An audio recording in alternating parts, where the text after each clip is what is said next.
시청자 여러분, 한 주간 편안하셨습니까? 10월 말까지 주가는 매우 뜨겁게 상승했습니다. 글로벌 주요 증시 중에서 상승률 1위를 기록했는데요. 그렇다고 경제 펀더멘털이 좋아서는 아니었어요.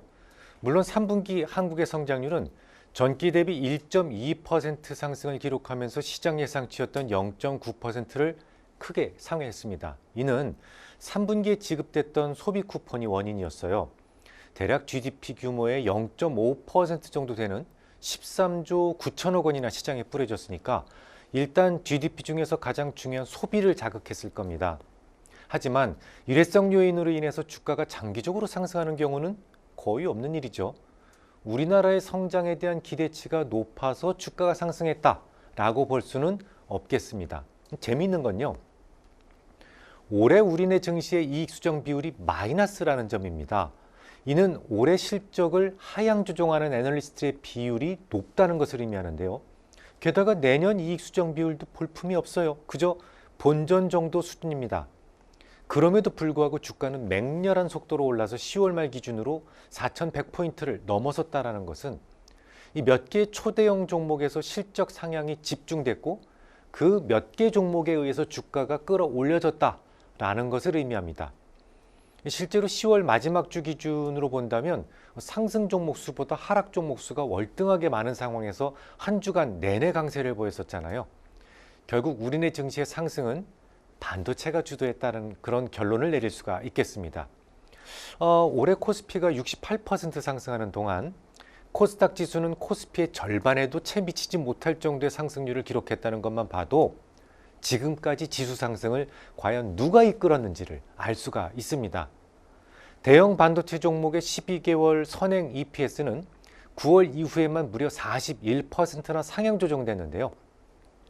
이런 속도는 과거에 선례를 찾아보기 힘들 정도의 속도였어요. 그러니까 결국은 반도체 때문에 주가가 올랐단 말이고, 앞으로 우리나라 증시가 더 오르내 마내를 결정하는 것 역시 반도체에 대한 전망이 좌우할 것이다 라는 결론에 도달할 수 있겠습니다. 그럼 미리 좀 결론을 말씀드리자면, 코스피가 이미 올해 말 이익 상단의 밴드 상단까지 올라왔으니까 조정도 있겠죠, 당연히. 하지만 반도체 이익 개선이 지속되면서 밸류에이션 부담을 낮춰가면서 상승이 앞으로도 더 추가될 것이다 라고 생각을 합니다. 앞으로도 애널리스트들의 반도체 업종에 대한 이익 추정치는 계속해서 상향 조정될 수 있기 때문이죠. 조금 더 구체적으로 말씀드리죠. 앞서 제가 초대형 반도체에 대한 EPS 수정치가 9월 이후에만 41%나 상향 조정됐습니다라고 말씀을 드렸었는데요. 주가가 많이 올랐음에도 이익이 더 빠르게 증가하면서 전체 지수의 연말 EPS로 추정한 이 10월 31일 기준 PER은 고작 11.5배수로 오히려 하락을 했어요. 아시다시피 올해 9월부터 반도체 관련 종목군들이 역주가 시작되었는데요. 그날 이후 주가가 한참을 올랐습니다만 PER은요, 오히려 평균 수준까지 하락했단 말이죠. 이 PER이라고 하는 것은 이렇게 밴드를 만들면서 오르고 내리고를 반복하는데요. 지금이 대략 평균 수준이라는 것은 분위기에 따라서 PER 상단까지도 이동할 수 있단 말이 되겠죠. 현재 유동성이 빠르게 증가하는 상황이다라는 점을 감안한다면 초대형 반도체 종목의 이익이 추가 개선 없어도 코스피가 더 상승할 수 있는 룸이 존재하는데요. 대략 12배수까지 도달 거리를 산정한다면 약 4,250포인트 정도가 되겠습니다. 그러면 거의 다 왔다는 얘기인데요. 지금이라도 주식을 팔까요? 그렇지는 않습니다. 밸류 상단에 왔으니까 언제라도 조정을 보인들 이상할 것이 없어요. 하지만 내년에는 반도체 부분에서의 이익 개선이 더 있을 것으로 보이기 때문에 아직은 매도할 때가 아니라는 생각입니다. 게다가 반도체의 이익 추정이 낮게 계산되었을 가능성이 매우 높아요. 이 과거에는 MS, 마이크로소프트에서 OS를 변경할 때 컴퓨터 교체 수요와 함께 반도체 전반적인 수요 예측이 가능했었지만 지금은 데이터 센터 하나가 떡 만들어지고 덜 만들어지고에 따라서 수급이 급변할 수도 있기 때문입니다. 그러니까 반도체에 대한 수요를 예측하고 그에 맞게 증설하는 것이 거의 불가능한 시대에 우리는 지금 살고 있는 겁니다. 물론 지난주에 발표했던 메타의 실적 발표에서 또다시 AI 투자 고점론이 불거지기는 했어요. 저커버그 CEO가 추구하는 초지능, 즉 AGI 부분에서 아직은 뚜렷한 성과를 확인하지 못하고 있는 상황인데 돈은 천문학적으로 계속 들어가다 보니까 30% 후반대를 기록했던 메타의 이익률이 이제는 30%를 깰 수도 있다라는 우려마저 생기기 시작했죠. 시장에서는 저커버그의 야망이 좀 무모한 거 아니냐라는 생각을 하기 시작을 했습니다. 특히 블루 아울과 조인트 벤처로 설립한 베이넷이 2주 전에 272억 9,400만 달러 규모의 회사채를 발행했는데요. 이건 메타의 부채에 직접 영향을 끼치지 않는 부의 거래로 기록됩니다만 메타가 직접 300억 달러의 회사채를 발행한다는 소식이 더해지면서 빅테크들의 부채가 드디어 시작되는구나 라는 점에 시장은 주목하기 시작했습니다.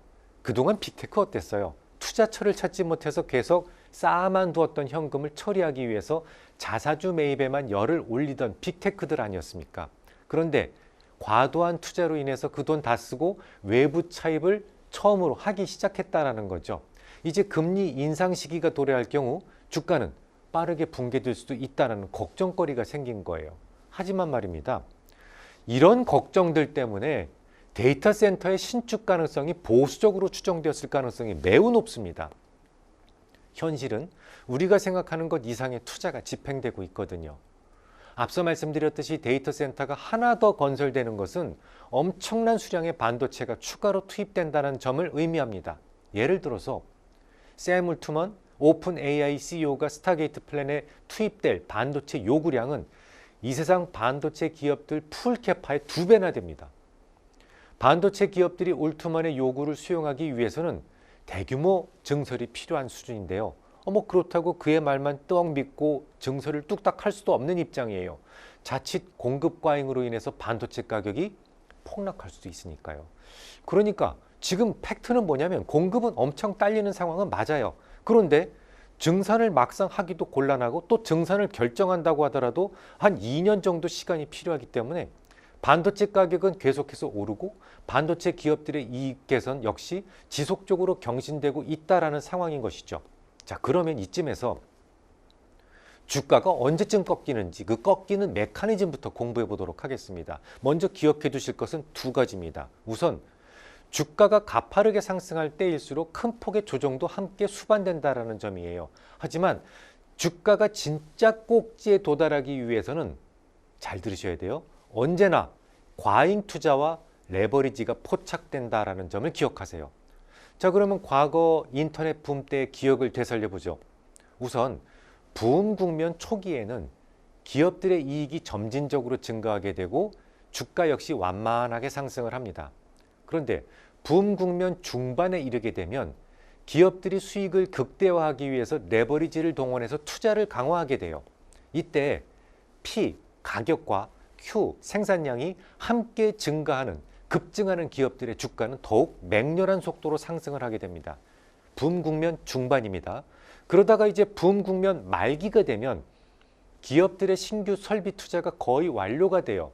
그러면 신규 설비로부터 새로운 물량이 쏟아져 나오겠죠.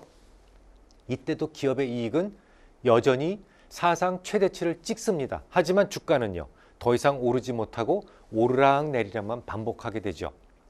이익은 분명 사상 최대치를 찍고 있는데 이익 성장률은 이미 꺾여서 낮아지기 시작하기 때문입니다. 이런 균형 상태를 깨고 주가를 파괴하는 것은 대부분 연준의 긴축으로부터 시작합니다. 기업들은 붐 국면을 만끽하며 이익을 극대화시키기 위해서 레버리지를 많이 사용하고 있었기 때문에 금리 인상에 취약해질 수밖에 없죠. 이익 성장률이 크게 둔화되기 시작한 상황에서 금리 인상이 겹쳐지면 기업들의 비용은 커지고 주가는 빠르게 하락하기 시작합니다. 자, 그러면 우리 그럼 또 합리적으로 추정을 해보죠. 반도체로 되돌아와 보겠습니다. 반도체는 이제 막 샘 울트먼 아니면 젠슨 황 이런 사람들이 공세적인 수치를 제시한 상황이에요. 하지만 반도체 기업들은요, 아직 증설 결정하지도 않았어요. 그래서 반도체 사이클은요, 이제 겨우 붐 국면 초기입니다. 반도체 업계에서 엄청나게 늘어난 수요에 대응하기 위해 이 대규모 증설을 하기 시작했다는 말이 먼저 나와야 되고, 증설이 완료돼서 실제로 물량이 쏟아지기 시작해야 붐 국면 중후반부가 된다는 점을 기억하세요. 워낙 지금까지 가파른 상승을 했고 또 밸류 상단에 도달했기 때문에 조정도 다소 깊어질 수는 있어요. 하지만 반도체의 조정은 내년 말까지는 언제나 매수할 수 있는 조정이다 라고 생각해 주십시오. 자, 이번에는 반도체하고 거의 세트 메뉴처럼 동행하는 움직임을 보였던 전력 관련주에 대한 전망을 해드리도록 하겠습니다. 역시 앞서 말씀드렸던 붐 국면의 생성과 파괴 단계를 염두에 두시고 따라와 주시기 바랍니다. 지난주 목요일에요. 크리스 라이트 미국 에너지부 차관이 연방에너지규제위원회의 대형 전력 수요처인 데이터 센터 그리고 발전소가 전송망에 접속하는 절차를 간소화하고 인터커넥션 절차를 공동 요청으로 묶어서 처리하도록 제안했어요. 이게 왜 중요하냐면 말이죠. 지금까지는 데이터 센터와 같은 대형 전력 부하가 이 송배정망에 접속하는 것 자체가 쉽지 않았어요. 데이터 센터를 건립하는 것은 대략 1, 2년 정도면 충분해요. 그런데 이 데이터 센터가 전력을 공급받고 활성화되기 위해서는 추가로 수개월에서 수년이 걸려왔습니다. 그런데 이 절차를 60일 이내에 처리할 수 있도록 단축하는 방안이 제시된 거예요. 미국은 AI 분야에서 중국과의 초격차를 유지하기 위해서 데이터 센터를 도처에 건립 중에 있습니다만 지금까지는 전력 관련 규제로 인해 속도를 내지 못했었거든요. 물론 그런 규제가 필요했던 이유도 분명히 있었어요. 대형 전력 부하와 발전소가 동일한 곳에서 접속되게 되면 전력 흐름이 예상과 달라집니다. 그래서 송배전망 운영에 부담을 줄 수가 있어요. 실제로 기존 전력망 이용자들에게 그 비용이 전가될 수도 있다는 우려도 있었고요. 뿐만 아니라 피크 전력을 넘어서면서 심심치 않게 정전도 발생합니다. 그러니까 데이터 센터가 이제 님비화되면서 점점 더 전력 공급의 허들을 넘기가 어려워졌습니다. 대규모 데이터 센터를 건립하는데 큰 문제는 없지만 전력 문제가 가장 큰 걸림돌로 대두되기 시작한 것이죠. 결국 새로운 제안을 2026년 4월 30일까지 제정하라고 FERC 즉 연방에너지규제위원회에 요구한 것인데요. 대규모 부하와 전력망의 연결을 규제하는 권한이 FERC에 있다는 것을 명확하게 해서 주정부의 규제 권한 자체를 축소하고 연방정부의 권한을 확대해서 일률적으로 데이터 센터의 전력 수급과 관련된 절차를 이제부터는 간소화시키겠다라는 취지예요. 한마디로 지금까지 주정부 소관이었던 전력 수급 문제를 연방정부가 주도해서 데이터 센터 확충의 최대 걸림돌이었던 전력 수급 문제를 제거하겠다라는 의지를 보여준 것이죠. 그런데요. 그러면 그럴수록 전력 부족 문제는 더 심각해질 수밖에 없어요. 전력 인프라에 대한 투자는 5년 이상이 걸리기 때문에 심각한 미스매치가 생기죠. 지금까지는 그 고질적인 전력 수급 문제가 데이터 센터의 완공의 유일한 지연 요소였습니다만 앞으로는 건립이 더 빠르게 진행될 가능성이 높아졌어요. 현재 계획된 데이터 센터만 완공시킨다고 하더라도 훨씬 더 많은 전력 인프라에 대한 건설이 중요해졌습니다. 그런 이유로 전력 인프라 관련주들의 강세가 유지됐던 것이고 그 흐름 역시 당분간 지속될 가능성이 높아요. 다만 반도체 사이클이 이제 겨우 초반부에 해당된다면 전력 인프라 관련주는 중반부쯤 접어들었다는 생각입니다. 앞서 말씀드렸듯이 이 사이클을 주도하는 것은 결국은 투자예요. 반도체는 아직 증설조차 안 돼 있는 상황이지만 전력 인프라 관련주들의 증설은 이미 진행되고 있거나 혹은 완료된 회사들도 많아요. 그럼 전력 관련주들은 P와 Q가 급증하면서 수익이 극대화되고 있는 이른바 최고의 전성기에 지금 접어든 겁니다. 하지만 모든 전력 관련주들의 증설이 거의 완료되는 시점부터는 주가가 다소 공존할 가능성이 생기게 되겠죠. 물론 저도 아직은 고객들을 위해 제공하는 모델 포트폴리오에 전력 관련주가 그대로 보유 상태로 있어요. 하지만 사상 최대치의 이익이 계속해서 발표되면서도 주가가 더는 오르지 못하고 출렁거리기 시작하면 그때부터는 서서히 비중을 줄일 생각도 가지고 있습니다. 자, 이제 마지막으로 구리에 대한 이야기를 해드리죠. 반도체, 전력 인프라와 더불어서 가장 핫한 종목 중에 하나가 구리였습니다. 얼마 전에 구리에 대해서 제가 진단을 해드렸던 기억이 있는데요. 그때 톤당 8,000달러 주변이었는데 당시 사상 최고치였죠. 그런데 그때 제가 구리 가격은 더 상승할 수밖에 없어요 라고 말씀을 드렸는데요. 지난 10월 31일 기준 런던 메틀 익스체인지 기준으로 톤당 11,000달러를 상회하면서 사상 최고치를 다시 썼습니다. 10월 22일 텍 리소스 측에서 광미, 즉 선광 중에서 가치가 없는 부분에 대한 처리가 지연됐다라는 것 때문에 퀘브라다 브랑카 2 확장 프로젝트를 잠정 중단할 수밖에 없다면서 퀘브라다 브랑카 노천 광산의 생산 가이던스를 대폭 하향 조정했거든요. 올해만 벌써 두 번째예요. 그러면 구리 공급은 더욱 타이트해질 수밖에 없겠죠. 그보다 앞서서 9월에는 프리포트 맥모란의 그라스버그 광산이 산사태가 생겨가지고 생산량을 내년 생산량을 기존 가이던스 대비 무려 35%나 삭감했죠.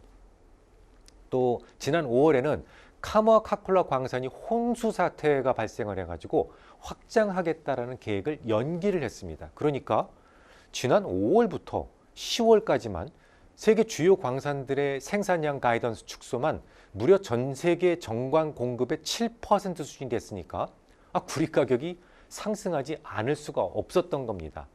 그런데 이거 다가 아니에요. 구조적인 문제도 있었습니다.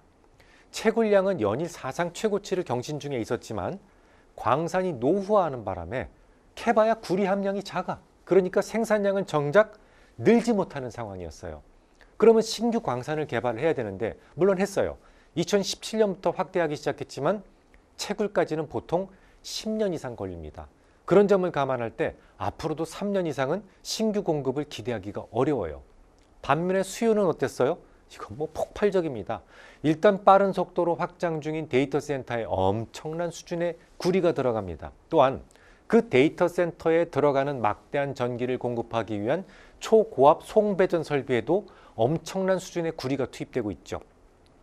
결국은 노후화되고 있는 광산의 구조적인 문제, 그리고 AI 혁명으로 인한 기존에 없었던 수요가 추가되면서 수급 구조가 완전히 달라졌기 때문에 구리 가격이 저 하늘 높은 줄 모르고 상승하고 있었던 겁니다. 하지만 구리에는 변수가 하나 있습니다. 바로 대체제입니다. 사람들은 햄버거 가격이 폭등하게 되면 햄버거 안 먹습니다. 대체제가 될 수 있는 핫도그나 샌드위치로 선택을 바꾸게 되어 있어요. 구리도 마찬가지입니다. 알루미늄이라고 하는 대체제가 존재하기 때문에 계속해서 나홀로 상승할 수만은 없는 겁니다. 물론 고순도의 구리가 필요한 데이터 센터 등에는 여전히 구리가 필요해서 하기 때문에 비싼 돈으로도 사가지고 쓸 수밖에 없어요. 하지만 굳이 고순도의 구리가 아니더라도 되는 수요처라면 알루미늄으로 대체될 수 있을 겁니다. 아마도 톤당 12,000달러를 넘어서게 되면 알루미늄으로의 이전 속도가 빨라지면서 구리 가격이 당분간 정체될 가능성이 있어요. 하지만 결국 두 금속 모두 계속해서 오를 수밖에 없습니다. 워낙 데이터 센터형 수요가 단단하고 거대하기 때문이죠. 정리를 해드리겠습니다. 반도체와 전력기기 그리고 구리는 10월 말 현재 각각 사상 최고치를 찍고 있는 상황이죠. 하지만 이들은 각기 다른 특성을 가지고 있어요. 반도체는 AI 투자의 정점론이 계속해서 유지는 되고 있지만 또 그런 생각들이 과열을 방어해 줄 겁니다. 가파른 상승에는 가파른 조정이 필수적으로 따라 붙겠습니다만 내년 연말까지는 그 조정을 두려워하실 필요가 없어요. 전력기기 관련주들은 현재 P와 Q가 모두 강하게 상승하고 있는 시기이기 때문에 그야말로 최고의 전성기에 접어들었습니다. 하지만 아무래도 반도체보다는 먼저 주가가 꺾일 가능성이 있어요. 요거 주가 꺾이는 거 확인하고 반도체를 매도해도 된다는 얘기죠. 구리의 경우에는 톤당 12,000달러를 넘어서게 되면 대체제로의 이동으로 인해서 잠시 가격이 정체되는 흐름을 보일 수 있겠습니다. 하지만 강력한 신규 수요처의 등장으로 인해서 적어도 신규 광산 개발로 인한 물량이 신규 공급이 공급되기 시작하는 2028년도까지는 가격이 더 오를 수도 있다라고 생각을 합니다.